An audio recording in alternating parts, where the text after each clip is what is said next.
Hello and welcome to FP Talks. I'm Farooq Prathapi. If you haven't subscribed to this channel, kindly do so.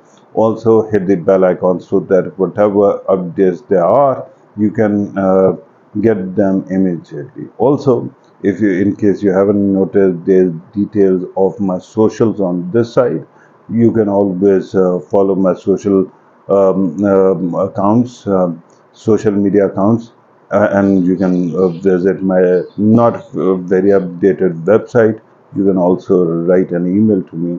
On this side, you can see, and it will also stay throughout the program, my QR code. That QR code actually takes you to my WhatsApp channel, and usually I update my WhatsApp channel more frequently than any other social media handle or account. So today we are going to talk about Bangladesh. I tell you that there is a context here as well. Recently, after the popular uprising or whatever passes for it, I made an Urdu or Hindi video on the matter, and then I wrote an article in English also, and I said that I'm going to, for my English-speaking audiences, I'm going to make a video on that subject in English as well. Uh, it took me a little while, but now I'm doing it, and I hope that you follow and you wait and watch till the end because I will try to add a lot of information in this. Also, please remember that because there's going to be a lot of talk, a lot of context. It might be a longer video than usual, but bear with me, right? So the article that I wrote in a local publication is called Bangladeshi Who Done It, right? And because Bangladesh saw this tumult and this sort of kind of uprising of the people, because of that, we saw that there was, an inundation of, commentary on the subject, especially a lot of it coming from India. And the biggest problem with that commentary was that it was all over the place. And I actually subscribe to Hanlon's razor that says that never ascribe to malice that can be explained by stupidity. So I think that most of it is sheer incompetence. Of course, there are journalists who have a track record of being very dishonest as well in entire South Asia. But in India, when you look at these commentaries, and if you follow that, because there was a change in Bangladesh, they would actually have you believe that three countries. I mean, if these three countries actually can work together, then the sky is the limit. But America, China, and Pakistan somehow work together to bring about the change in Bangladesh. Now, this conspiracy theory, and we are going to dismantle it as well. While it has its inner contradictions, also waylays or robs the Bangladeshi people of any agency whatsoever. So I will not subscribe to it just yet. And simultaneously, on the other side, there's another version, which, of course, it is mostly not in India but elsewhere. The people actually wax poetic about the uprising, and as if it is a totally and absolutely organic thing, and there might not be any elements at all who might have actually manipulated the situation to their advantage. So what is going on? We have to actually take a look. What do we know about the facts on the surface? First of all, Sheikh Hasina has been ruling the country for quite some time, for 15 years, in a country which hasn't known stable governments for quite some time, especially, of course, since its inception. And this contagion might be Bangladesh's own. It might be something that it inherited from Pakistan, because once it was, before 71, it was part of Pakistan, and Pakistan does not have a track record of a stable government bar military dictators. In Bangladesh, military dictators also had a violent end most of the time. The only exception, I think, was General Irshad, who died naturally in 2019. But for 15 years, Sheikh Hasina Wajid was in government, and we saw that gradually she became more dictatorial and also more repressive. So, and then she had a coterie of supporters or people who were actually surrounding her and would control her access to information and her opinions also. And that's how, in the end, what happened was that people saw it as recent developments as something that might further consolidate her power and leave the common man on the street high and dry. So what happened was that Bangladesh has a substantial quota or reservation for various people. Out of that, 30% was reserved for the descendants, initially for the children, but then descendants of the freedom fighters of Bangladesh, people who actually essentially lean towards Awami League, that is Sheikh Hasina's party, and those people actually were in power also. They were calling shots, and institutions were also taken over, right? And recently, this whole quota system was actually first initially abandoned. Then a high court actually decided that it needs to be reinstated. That caused the uprising, and after that uprising or the students' movement, the reaction of Hasina Wajid's government was repressive. A lot of people, hundreds of people were killed, especially because of two factors. One, police, which was totally in pocket of the Hasina Wajid government, and also Chhatr League, that is the youth wing of her party, that have also acquired the proportion or had acquired the proportion of Gestapo, or for that matter, any kind of violent spy agency, right? With that kind of state of affairs, this anger was bound to happen. This is what is on the surface. In the end, because of that repression crackdown, the people kept on actually coming back to the street. And after that, when a curfew was imposed, they marched on the capital, and that was the time when army realized that Sheikh Hasina's personal safety might be, prone to violence. So they asked her to resign. She got a military plane to India, where she initially went to a bordering town. After that, she was flown to an air base next to Delhi, which New Delhi, which is the capital of India, and there she had spent quite some time hold into that place. After we started pointing this out, now India seems to be changing its story. We are going to talk about that as well, but right now, this is story so far. Then the leader of the youth movement that was actually spearheading the movement that overthrew Hasina Wajid, he actually gave a name that this person should be made Bangladesh's interim prime minister or chief advisor, as the term goes, as per the constitution of Bangladesh, in the interim setup, right? And that was Dr. Mohammed Yunus, the founder of Grameen Bank. Grameen literally means rural, so it was a microfinance bank that actually pulled millions out of poverty. And Dr. Um, Yunus was at that time, because he was also on the receiving end of Sheikh Hasina Wajid, and was incarcerated for 6 months. Then he was out on bail, and for a medical treatment, reportedly he was in France. So from France he flew back, and then he took oath of office, And meanwhile, the head of that youth movement actually became a part of the cabinet also. He's a 26-year-old young man, and to be honest, that's quite impressive. But unfortunately, this whole change hasn't come through ballot. It has come through the streets. And then, of course, there were demands by the same youth that the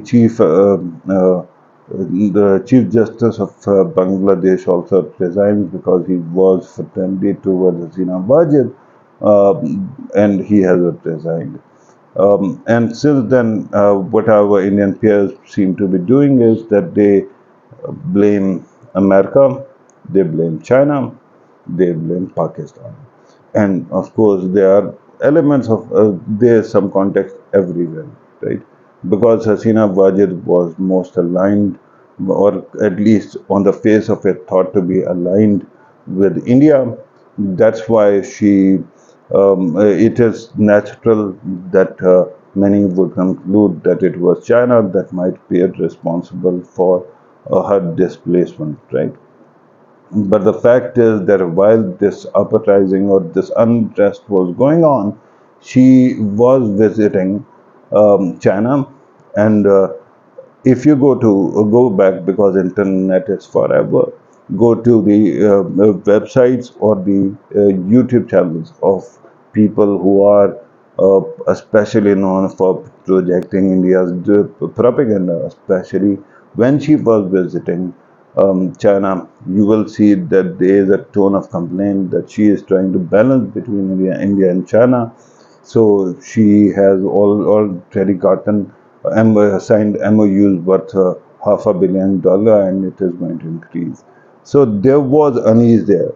I don't see why China would actually want to displace somebody who was at least trying to balance between the two regional powers. And secondly, China had nothing to lose. It was on an incremental path to expand its interest in that region, and Hasina Wajid was not opposing that, right? She was playing ball. Mongla, is a place near a port city where there was competition between India and China. China has been actually serenading the Hasina Wajid government with various precious contracts as well.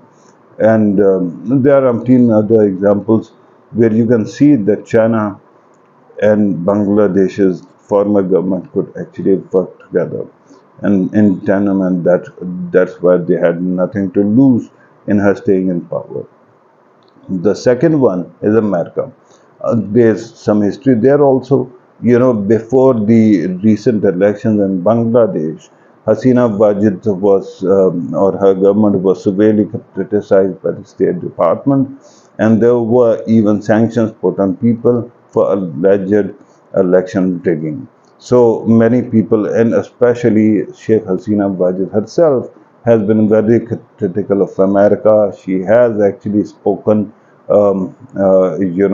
without mentioning names, that a white man offered her some kind of deal where there should be a base at the base of Bay of Bengal, and there's an island that is also mentioned often.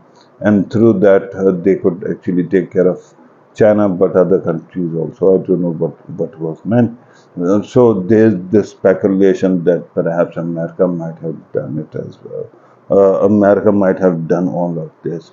And because there were certain Jamaati factors also there, and when Hasina Wajid was in government, at that time she actually used the legal system to hang certain people from Jamaat Islami who had allegedly stuck their necks out in 1971 for Pakistan and opposing Awami League when the independence movement or the fight was going on, and they were hanged, and that's how you connect Jamaat Islami with Pakistan. And because Pakistan is not a great fan of Hasina Wajid, or at least it was thought at that time. Because of that, um, uh, you know, Indian pundits actually speak about Pakistan's involvement as well. Now, the amazing part when you look at the overall situation, the America and Pakistan don't share any border with Bangladesh, right? India, whereas shares more than 4,000 kilometers, and that's quite interesting because we will see how that has been actually playing a part repeatedly in the past also, and how governments were changed in Bangladesh and what role India might have played. America, if you start believing that America on its own can do something as big as, foster such a huge movement and bring about such a change, then you have to believe that America has more wherewithal in the region than India would like to accept. And if that is so, why would America need India to contain China? India's role is finished.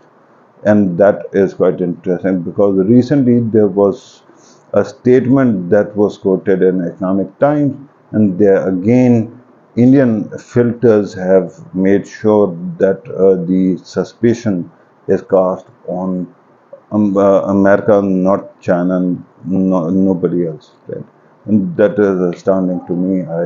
I'm really nonplussed because I don't think that American government it might be capable of doing many things, but because they are not united right now because of Donald Trump phenomenon, they so much divided the society. I don't think that such kind of operations this far off, and especially in a so-called protectorate of India, where they had actually installed a government that seems far-fetched. Regarding Pakistan, I mean, the more you say, the less you say, the better it is because, the whole premise actually sounds so stupid and laughable. Why? Pakistan is struggling with its economic conditions, which hasn't been great. Pakistan is also divided, polarized because of the political situation in the country, especially because PTI is out of power and it is very charged against the government also, and they control a lot of media, and there is a kind of tussle inside the country going on as well. And then Pakistan has also struggled in containing similar kind of movements whenever there was long march. Even at that time, Jamaat Islami was protesting in Islamabad when this whole thing was going on there. And Jamaat Islami, although has returned, but initially, it caused a lot of panic. Islamabad was locked down for some time, and this is how things are. And then, if Pakistan had to control a country, and Pakistan had the kind of wherewithal, so to speak, or capacity, it could have very easily done something about Afghanistan, which is being used as a base by the TTP terrorists and ISKP as well to attack Pakistanis. Pakistan has been struggling to do that. I don't think how it had any kind of capacity to bring about such a big change in Bangladesh. So what happened?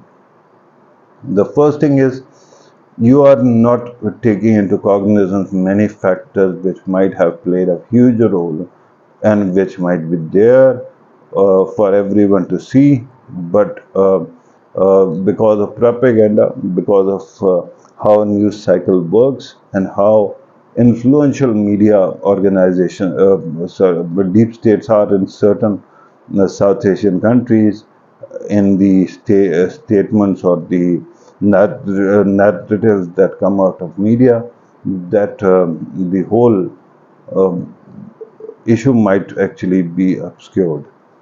Now, one thing to understand is Hasina Wajid actually came to power in 2009, this time, right? That's why we talk about 15 years. At that time, India was a different place. India did not have the kind of Hindutva commitment or Hindu consolidation, so to speak, BJP was not in power at that time, especially Narendra Modi was not in power.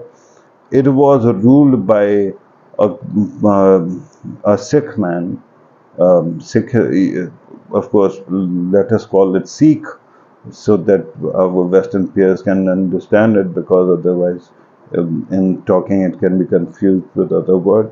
But Sikhism has played whatever role, but Dr. Manmohan Singh from Congress party that has actually played an instrumental role in creation of Bangladesh. It had its prime minister ruling the country, and at that time, India's interest in Bangladesh were, of course, supporting anybody who could be trusted, and they thought that the best person to trust was Hasina Wajid, and they played a very important role in mainstreaming her, effectively helping her get to power. Because before that, for 2 years roughly, there was a kind of military-backed civilian setup which was not elected, an interim setup, almost similar to the current one, and the person they had borrowed was actually from an international bank, and ergo Bangladesh model that is often mentioned in Pakistan, a technocratic government.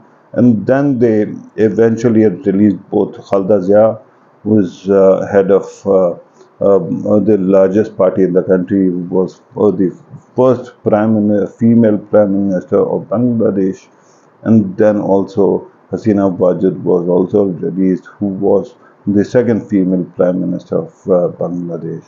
So at that time, winds were in support of Sheikh Hasina Wajid, and of course there must be some, because before that caretaker setup, it was Halda Zia's government. You would know that the reaction would demand that Hasina Wajid comes to government, and she did, and it continued okay for 5 years. Then comes a regime change in New Delhi, and after that, a new government actually comes that has certain stated and unstated principles, right? Narendra Modi actually takes over power. The first demand they make is terrorism is a term that should be used exclusively to define acts of violence by Muslims. Terms like saffron terrorism are not acceptable because they link Hinduism. And what does Hinduism have to do with terrorism? So that term should be ruled out. But it was essentially a project of Islamophobia. They wanted to identify Muslims as, people who cannot be assimilated, who should not be integrated into the society, and who actually pose a threat, and who should be actually taken care of, no matter how. It doesn't matter that 1.5 billion people actually are there, Muslims are there. To that tune, it might be less. I haven't seen the recent numbers, but that was the argument. That government was not a fan of any Muslim leader, and it continues to do so. And Hasina Wajid was not their brainchild. And in India also, they kept on doing something that would actually cause a lot of turbulence in Bangladesh. I'm going to talk about that. Allow me to just take a sip. So in India, what happens is that they actually allow people to attack Muslims. Muslims' properties are burned.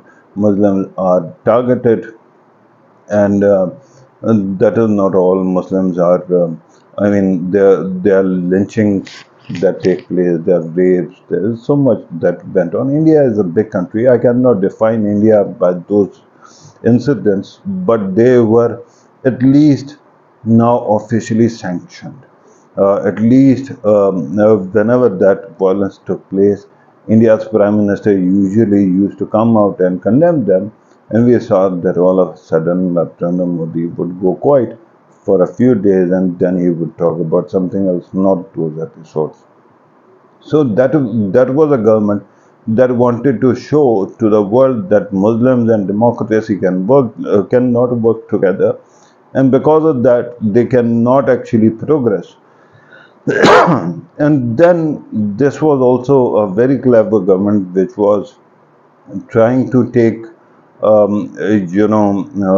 India towards a more deregularized economic space as well. Of course, that whole system was started by Manmohan Singh himself when he was a finance minister, but now it was a liberalization on drugs.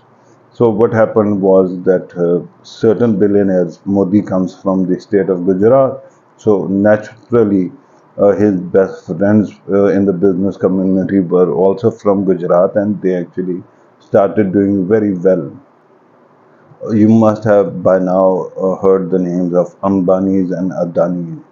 Ambanis were still a force to reckon with, and they were rich, but they were not this rich. You have seen the kind of parties they are throwing for their son's wedding, and who comes, and how many celebrities dance, international celebrities dance there, right? And Adani also got some kind of break, and that was there are books, particularly Jaffelot's book and other books on economics of billionaires under Modi's regime in Gujarat. You can read them, and you will know how quickly Modi actually allowed these billionaires to take advantage of policies by removing all the regulations and quotas and reservations that actually were impeding their progress. Once he was in center, Adani became an international name, and the growth actually expanded very quickly until he became third or fourth richest man in the country. Then what happened? When Donald Trump came to power in America at that time, China was launching its BRI, Belt and Road Initiative. And at that time, India was asked to actually counter it through Western support and its own means. And instead of actually creating a consortium of various companies, or at least, if not countries, at least of companies, they gave this most of this leeway to Adani Group. That kept on, growing bigger and bigger, and now it is subject to a lot of turbulence, a lot of speculation that it is almost as corrupt as there used to be Bank of Credit and Commerce International that was cracked down in the time of Afghan war. So it is almost of the similar nature, and Hindenburg research actually came up with details of how it manipulates markets, how it manipulates its own stocks, so that it gains more value. And then Indian government was also standing behind it. This company actually kept on growing. So in Donald Trump's time, BRI was boycotted by India, and then it prevailed upon America also to actually stay clear of that. Otherwise, there was a possibility that instead of creating a Cold War, these two universes could work together. And they always help when they work together, right? In Africa, China has a different path to development. America has a different path. China actually focuses on what is called hard infrastructure, roads, and development, electricity grid, and all those things. And America actually goes for the soft infrastructure. For example, tariff regime, for example, international integration, communication, and all. So these two are essential parts of the same ball. I mean, same structure.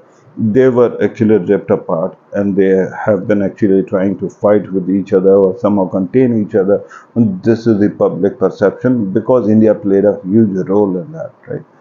But the result was Adani Group. And two or three things happened.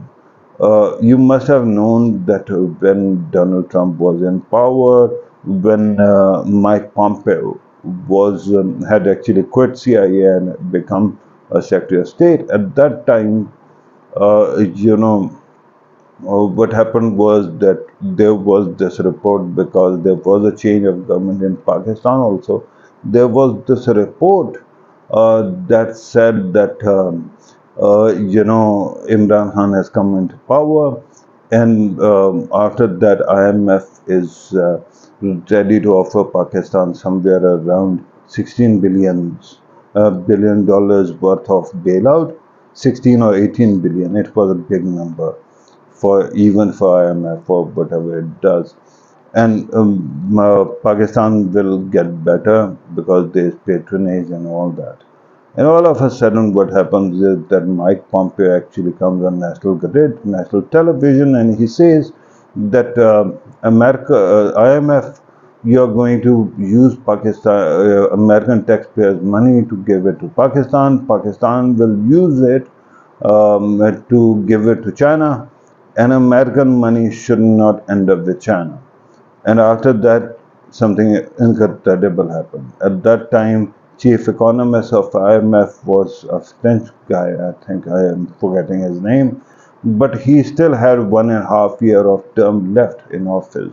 And all of a sudden, what happens is that he announces that he's stepping down. Within a month or two, an Indian expatriate by the name of Dr. Geeta Gopinath, who was teaching at Harvard and is an economist, took over as the chief economist of IMF. At that time, we thought that whatever it is, it might be only Pakistan specific, and it's okay. I mean, countries do all the kind of leveraging. India is also doing it. But what we missed to notice was that that change actually came not to support only India or isolate Pakistan or Imran Khan for that matter, but it also became a vehicle of a lot of control in South Asia. Now begins the competition between BRI in various regions. Pakistan had already become part of China-Pakistan Economic Corridor, but other countries were also opening their doors, right? And something very interesting had already happened in Sri Lanka, where Hambantota was a port that was acquired by, actually rented by China, built by China, but then the Sri Lankan government could not pay up the funds, and after that, China actually possessed it, right, for 99 years. There was some kind of agreement regarding that. At that time or lead up to that, what was happening was Rajapaksa used to be the ruler, and all of a sudden Sri Lanka had this blog where media would criticize Rajapaksa.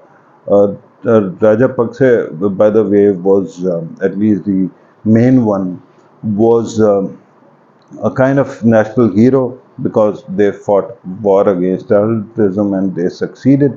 But then, because China was allowed that kind of space, there was so much unrest that his government went out of power. And new elections took place, and another government came to power which was friendlier towards India. And at that time, I traveled to Sri Lanka and noticed that the Sri Lankan president, prime minister were not very comfortable with Pakistani team because our leaders were there also because Pathankot incident had taken place. Nawaz Sharif was the prime minister then, and he had to actually call Narendra Modi to condole and offer support. Otherwise, perhaps the attitude could have been much different, and it wasn't cordial.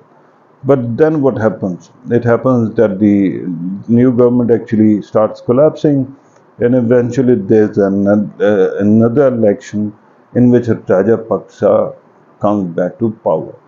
And at that time, what happened? It so happened that IMF could have bailed out, that government, but it did not. It kept on actually.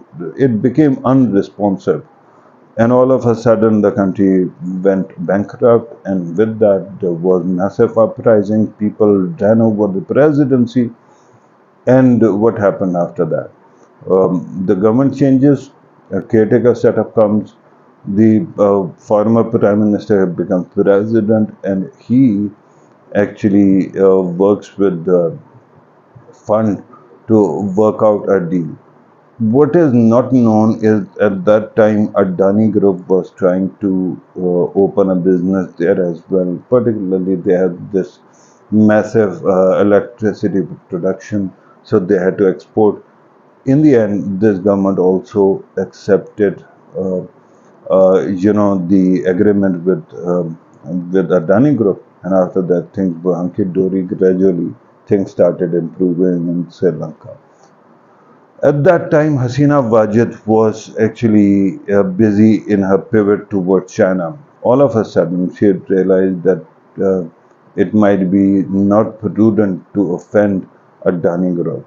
So what they did was they had similar kind of electricity project with Adani Group, and they immediately reached out to IMF, demanded that they come over, the team comes over and offers a kind of bailout. The economy, by the way, was not doing badly. The only thing was that they had to be disagreement and they wanted to make sure that, especially because it was post-COVID days, things were already alright. All the indicators were, they wanted to make sure that they have a baseline support. And then Adani Group was certainly charging big, big money, big bucks for the electricity that they were producing. That this should also be calibrated so that there isn't any economic challenge. So IMF team comes, they offer a bailout package, and they work out actually a deal with Adani Group that ensures that the high electricity charges are passed on to the common man on the street, and they don't cause any kind of subsidy-driven deficit in monies. So we thought that everything is hunky dory. But Hasina Wajid kept on actually pursuing her projects with China also. And recently you saw that she went to China. At that time, impatience in Bangladesh was already turning high. One, she was, because there was so much happening inside India, and Bangladesh, like it or not, is a predominantly Muslim country. It is an Islamic state, and because there was violence against Muslims in India, it is natural that the hard right religious elements in Muslim countries would also rally and stand up and raise their voice. And because Hasina Wajid had to actually control all those elements and simultaneously work with Modi government as well, the methods became incrementally repressive. That continues till the time the recent Indian elections take place. What happens? The reputation is on the peak. At that time, common man on the street is not only suffering from the state reputation, especially because they are left high and dry, and at that time, the electricity bills and all other, incurred costs also start piling up. And while this is happening, your government is actually befriending and working with Narendra Modi. That continued for 10 years, especially since 2014 to this day, right? To Until the start of this month when the government was overthrown. But what seems to have broken the back of proverbial camel's back is a visit when Indian elections had taken place. And after that, government formation was taking place as well. At that time, there was huge speculation because Modi, all of a sudden, his chinks in his armor were exposed. He lost actual majority. His party lost that majority. Had to cobble together an alliance through which he has actually stayed in power since then. At that time, Sheikh Hasina Wajid also visited India, and she committed the cardinal sin of not only first she participated in the ceremony, she was there for the ceremony, but she reached out to Modi's biggest, enemies or rivals. in India, that is Congress party, met Sonia Gandhi, Rahul Gandhi, and the Congress leadership, which was natural if you come to think of it, but it didn't go down well. And many that I've privately spoken to in India who are not fans of Modi government, they think that this was the time when the fate of Hasina Wajid government was actually sealed.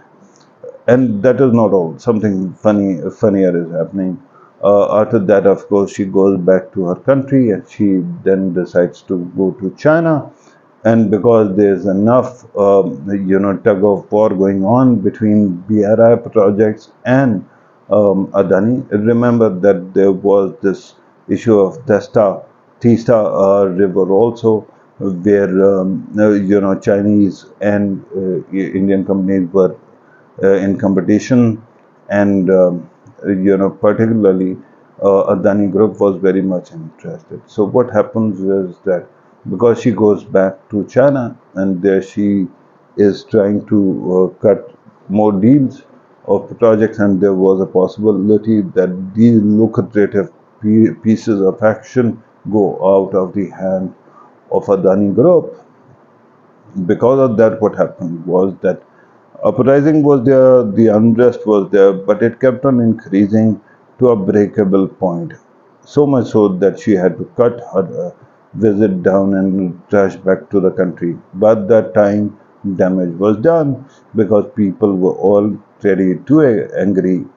And then what happened? Then what happened was that India, and by the way, I'm not saying that India had a direct role in bringing down the government. That doesn't need to happen.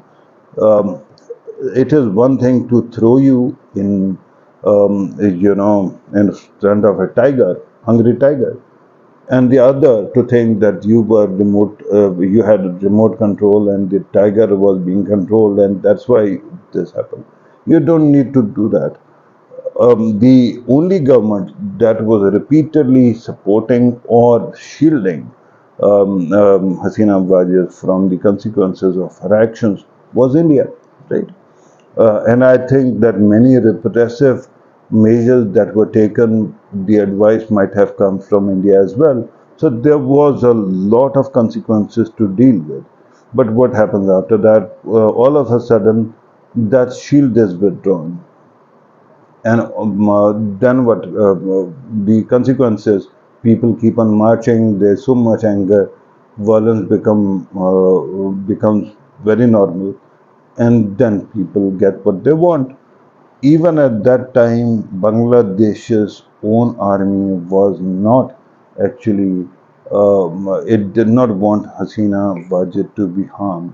That's why, in time, and by the way, at that time, I was also thinking that she might be harmed by these angry people, right?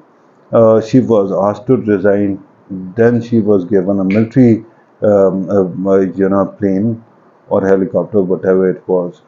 I heard that it was a helicopter because it couldn't fly beyond the border, much beyond the border, and that's why they landed her in the nearest, air base near the border. And after that, she was flown to the Delhi Ghaziabad base, and she has been there for quite some time. Now, if you want to understand, did India have no role to play on what was going on the streets? There are things that actually raise suspicion. I believe that the whole movement, especially at its core, was organic. I believe that there was enough, excuse for this kind of an outburst as well. People die, people are actually enforced disappearances increase, so much happens. But um, there might be certain things which raise suspicion. For example, when the movement actually came to the capital and Halda was gone, what cameras were recording was quite instructive. and that was that Sheikh Mujib, who is the founder of the country, his statue is being defaced and beheaded actually through cranes, right? Similarly, various buildings being torched and all that. And then this continuous refrain that Hindus, and I'm sure that they were attacked also, that Hindus are being attacked as if nobody else was. Of course, Muslims were also attacked. Whosoever was aligned with Awami League came under attack. But this whole thing, and then Indians would know where it was happening. Right? So that raises suspicion that because India had a hand, India was majorly responsible, and we are going to see what kind of hand that might be, because there's some more evidence that we are going to actually get into in a bit.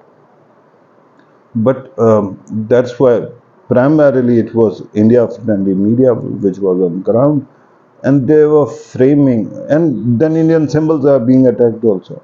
So the camera is picking up all those elements that show that India is under attack, that Hindus are under attack, and that founding father of the country is also being attacked, right? And why would that be? Because it drives the attention away from India. It drives attention towards countries like Pakistan, which have never, so to speak, gotten over 1971, right? And whatever happened, the way the country actually, uh, two parts actually separated, we will call it fall of the East Pakistan, right? Fall of East Pakistan.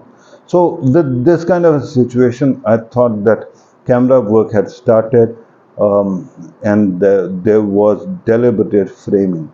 So there must be elements who wanted to actually go there so that these things can be framed as such. So what does it do? One, deflects attention away from India.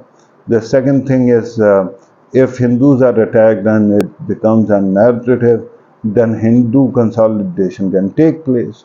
It also takes care of the factor that there is a country which is doing economically well, and it is a Muslim country, but with secular kind of voices on the helm of affairs. At least they pay a lip service. So, and because Narendra Modi was not primarily responsible for Hasina Wajid's return to power, she kept on returning because she was powerful at that time when the elections were taking place in 2014, in 2018, 19 as well, and because India had no other option there. In the end, what seems to have happened is India thought that by the way, to lure China, Bangladesh away from China, they created credit lines worth not one, but $8 billion. So India had a reason to be angry, and they might have actually started thinking that they are being extorted through the useful deployment of China as the bogeyman. So in the end, they thought, why the hell are we subsidizing this country? Let us cut and run. So what happens? In Afghanistan, elsewhere, we have the enough say and enough money and enough influence that we can actually reshape the atmospherics once the power changes hand, and we can work with whosoever comes. But right now, get rid of this liability which has become great. And that means that because there was the border which was 4,000 kilometers or more, and which is quite a porous border, that the elements might have gone there and they might have attacked also, right? I'm not saying that there wasn't any anger against the minorities in the country. Of course, there must be. This is how underdeveloped countries or developing countries work. But there seems to be, whatever has happened is in service of a narrative, and that worries me, right? So at least we know that India did not stick out its neck. I think in the end also something funny happened. That army could not actually send her to any other country like Myanmar. It sent her to India, and from there it was thought that she is going to take some kind of safe passage and she is going to go to another country. But the question is, why not India? Why is it that she hasn't taken refuge in India? Her daughter is based in India. She is the RD, regional director of WHO, and that's not all. She has a huge history. Her father used to live there as well. Spent some time there when he was under attack. Similarly, Hasina Wajid also spent quite some time.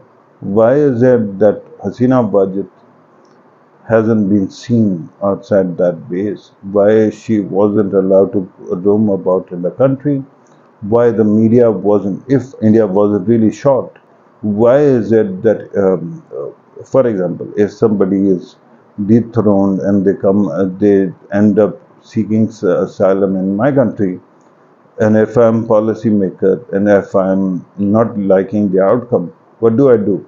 I put those people or that ruler in front of screen, in front of camera, and I start using them as a propaganda mouth to undermine the outcome that was there. But that did not happen. Media, in fact, it took my column yesterday for India to actually wake up and realize that it needed to give some semblance of media access to Hasina Wajid, and that's what that Economic Times actually piece also came. But we don't know. We haven't seen her speaking on camera. There's another channel. There's a media propaganda agency in India. It is called ANI, I think. And ANI actually did something else. It it actually, months old interview, it represented that interview as a new one. At that time, you can see that that interview was taken at a time when Hasina Wajid was visiting India as the Prime Minister of Bangladesh, and she was giving interview. I believe that while her methods were bad, and while her reputation and whatever policy outcome came, that was not defendable.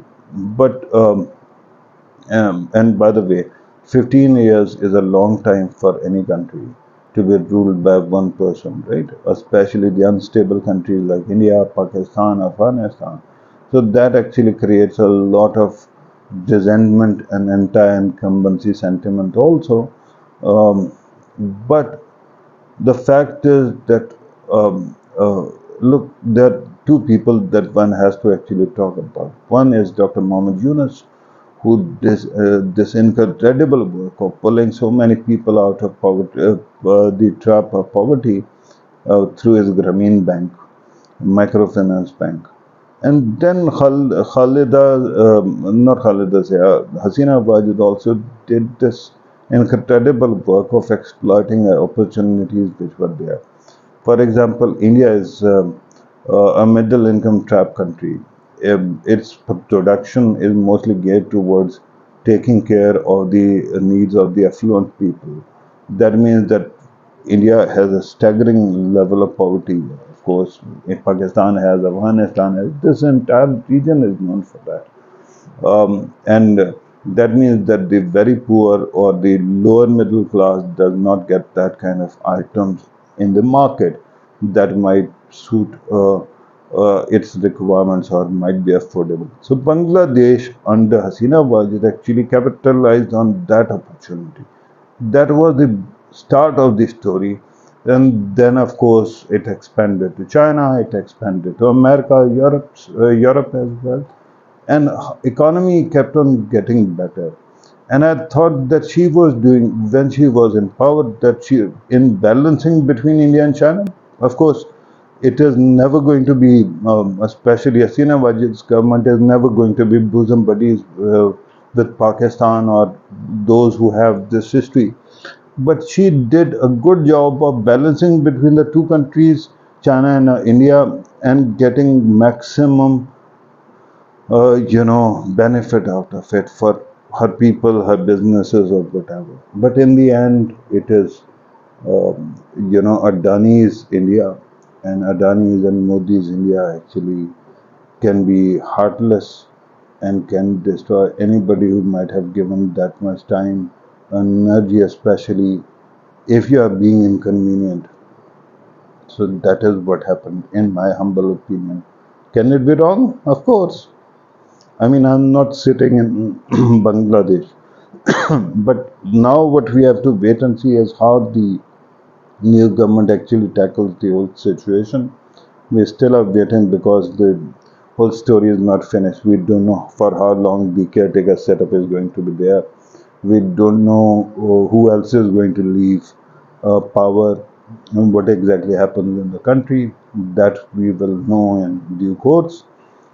And amazing thing is, I immediately checked whether Bangladesh sought to renegotiate the Adani contract or contracts, so to speak, plural, in Bangladesh, especially the power generation. That power is generated in Indian state of Jharkhand through coal, and then it is actually provided to Bangladesh. And those projects, Adani projects, are unaffected, right?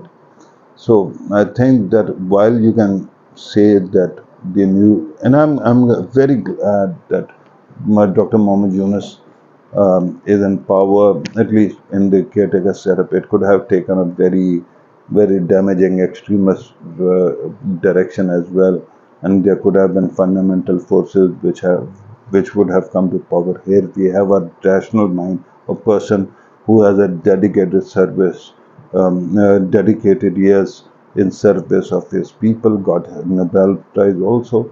And I'm glad that that young man is also part of the cabinet, because that means that um, Bangladesh's great and the future of working together to chart a future direction. But with that kind of situation, uh, to think that Indian media would actually try to, and by the way, I don't understand why is it that no media has actually stated on television that we tried to seek uh, access to Hasina Wajid, and we were denied this, right? Because that is not happening, except for one potent media statement. Nothing has come.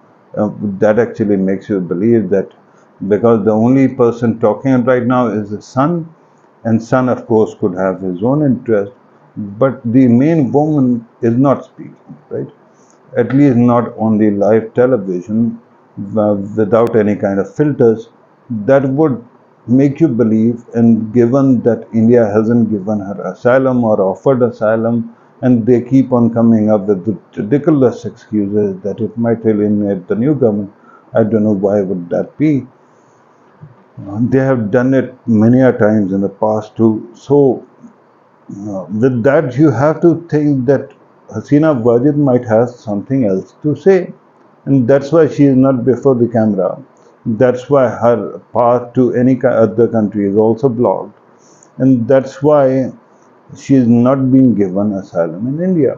That is not a biggie. What damage could it have done? I don't understand. So this was today's video. I wanted to actually speak at length. Now I'm not going to bore you any further with more observations on the issue. We'll keep on observing it. There's always a possibility that something new might surface, which might actually take us to a different direction. But so far, since I started writing, I felt that usually, because India's Adani Group and India are very influential now in every country, I feel whenever I get a pushback and whenever there is some kind of attempt to censor me, that I must be doing something right. Right? And that is what happened recently when I tried to, you know, air these concerns elsewhere. So I think that I have good reasons to believe that there is a lot of truth in what I'm saying. Thank you very much for watching. Do subscribe to the channel. If you like the content, do share it elsewhere as well.